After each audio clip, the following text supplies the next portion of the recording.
We are now through a very frightful October and into November, but let's go ahead and wrap up the month of October now.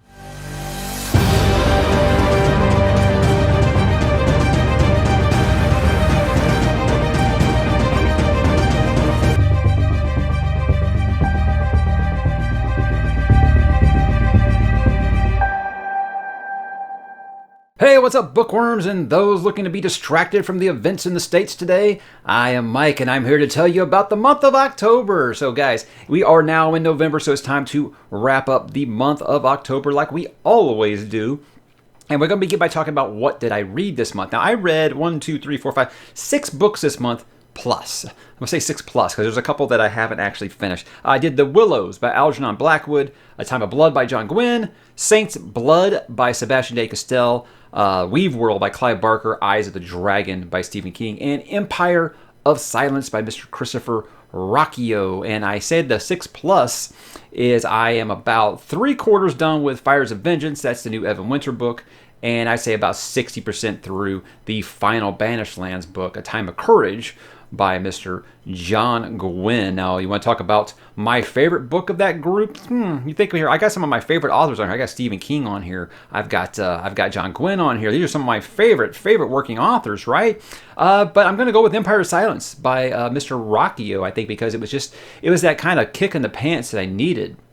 I had said in a different weekly update that I was feeling a little bit of a fantasy burnout, and I think that what that was, I just kind of needed a different genre for a moment. So stepping into the world that Mr. Rocchio has created, a very sci-fi world, really kind of helped me get things moving along. Even if I have kind of hit like a little bit of a reading snag here, that's kind of something very, very different. But again, that was what I needed. So I don't know when I'll be doing that review. I'll kind of touch on something here in a minute, but I did really enjoy that. So I'll say that was my book of October. So recommend you guys there. There's your preview of a potential review for that. And if you haven't talked to Mr. Rocchio, just tweet at him on Twitter or talk to him on Instagram, whatever. He will talk to you. He's a really cool guy, and I'm not going to sit here and give him good publication just because he talks to me. I mean, that will always make me read someone's series.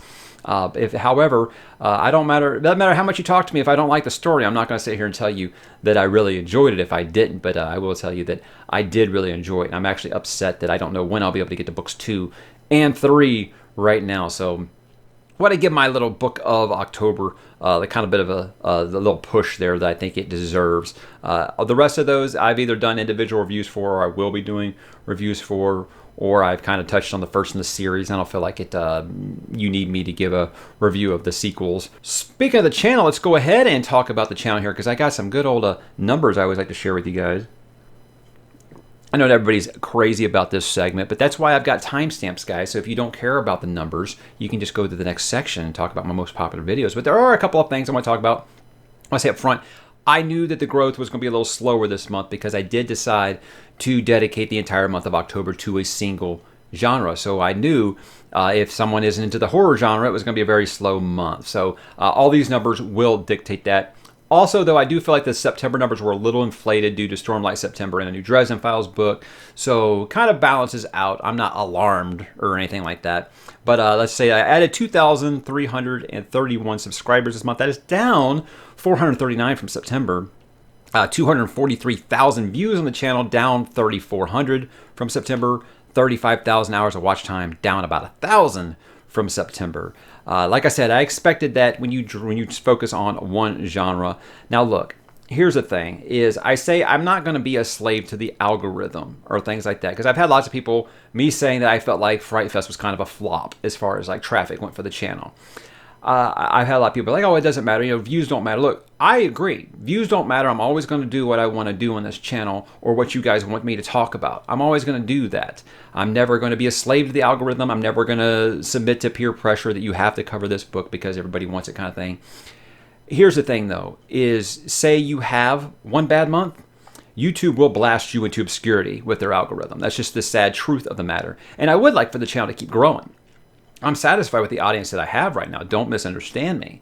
But I wouldn't mind the channel to keep growing. And if people can't find my channel with a direct search for, if they put in The Willows by Mike's Book Reviews, it wouldn't come up if I started getting blasted to obscurity because of their algorithm. So that's why I bring it up. So I don't think I'll be taking a real risk like that again in the future. It was something I wanted to do because I felt like I had neglected horror on this channel since I started it. So it was something I wanted to do, and I'm glad that I did it. No regrets there. I just don't know that I'll be doing that going forward. I don't think that's going to become an annual thing on the channel. However, here's what I do want to say is that I do feel like what I want to focus on in 2021 is being a little more balanced, because I think this year it was about 9-1 fantasy over everything else. So I think going forward, I want to have a nice balance of fantasy, sci-fi, and horror going forward in the future, especially starting in 2021. You know, obviously Malazan's going to take up a lot of time there, and I'm going to be reading a lot of fantasy next year, but I'd like to add in some other things, and I do have other things on the plans, including a ton of standalones that I've talked about. So I think that'll kind of help balance the scales a little bit. So yeah. I know a lot of people don't want to hear me talk about, you know, growth and things like that, but I like to be honest and open with you guys about how I feel about the channel health. So let's talk about some of the most popular videos for October.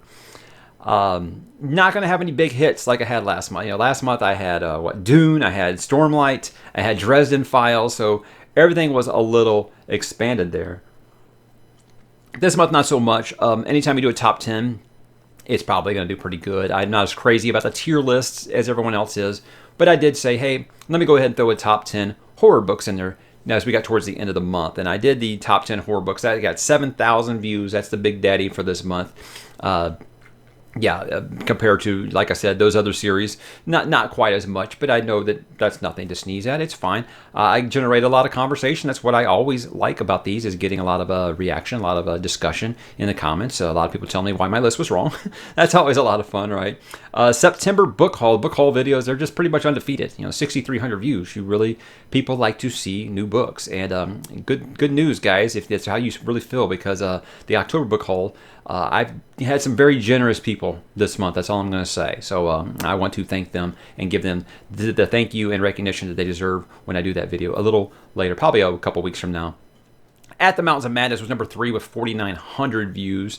Anytime you talk about Lovecraft, it's going to be a hot issue one way or the other, either by people who love him or people who hate him.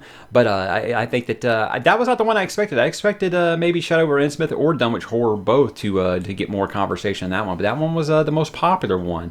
So that was a little surprising there. Why You Should Read the Vampire Chronicles by Anne Rice, 4,400 views. That's actually very encouraging, because when it started, I think it had like 500 views the first 2 days, and I was like, well, I guess anybody in it, and then it just kind of took off later. So I'm encouraged by that, because like I said, anytime I can talk about vampires that were scary over vampires that were just sexy, that's a good time for me. Regardless of how it ended up going, and regardless of how the comments to that video began to get to where everybody quit reading the Vampire Chronicles, it is really talking about the trilogy, the original 3.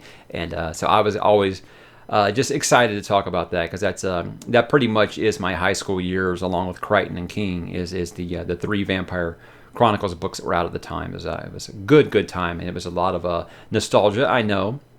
But that was also something that I did a reread of a couple years ago, and I really just enjoyed it every bit as much as I did when I was a teenager, and I can't recommend you guys read those 3 enough if you haven't yet. And then to last year, 3,700 views, why I decided to read, that kind of flies under the Why You Should Read banner, but why I decided to read Clive Barker.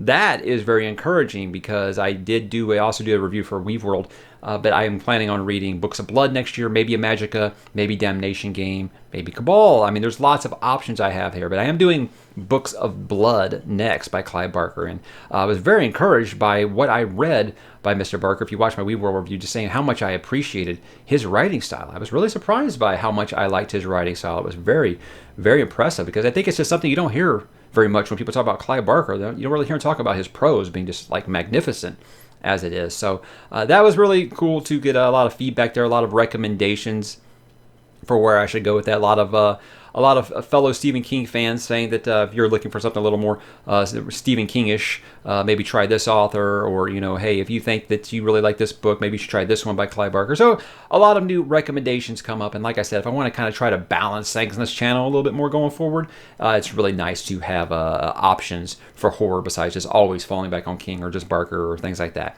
Having other options is always great. And apparently James Herbert is very, very popular in my comments section. So there we go. I think James Herbert's becoming the David Gemmell of horror for me.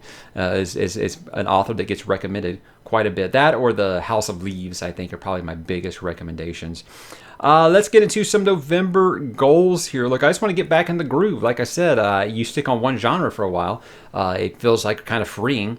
As much as I enjoyed it, it feels kind of freeing to be able to talk about other genres again. As I talked about Greatcoats yesterday, and it felt like, wow, this is cool not to be talking about, dread and fear of the unknown, things like that. So as much as I appreciate the horror genre and just a huge just lover of it, it's nice to be able to talk about something else. Anytime you're restricted to talking about one thing for a month, you'll feel like just an animal uncaged to be able to talk about something else. So I'm looking forward to trying to hold my feet to the fire and being a little more balanced going forward. And I say that as I've got 6 fantasy novels I'm trying to read before the end of the year, but I am going to try to focus that a little bit more, starting maybe not necessarily November, but at least getting on that schedule of thinking that way. I just want to continue to kind of get everything cleaned up before Rhythm of War. I did kind of hit like a little bit of a reading slump here, and it made me kind of take something off the schedule that I had right before Rhythm of War, but that's okay. I think it'd be nice to take a nice little slow roll into Rhythm of War. That way I don't feel like burned out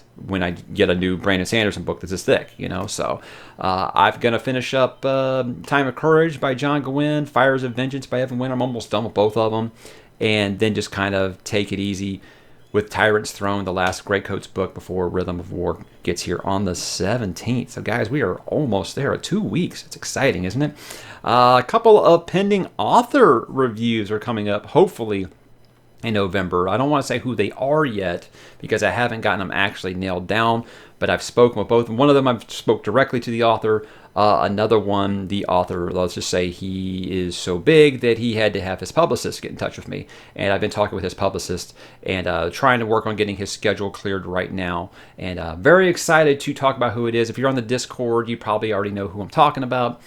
Just so it would be the biggest author that I've had on this channel yet. So a little bit nervous, guys, because like I said, I'm not really a good interviewer. I've only done the John Gwynne one, which went pretty well because I think John Gwynne's just such an easy bloke to talk to.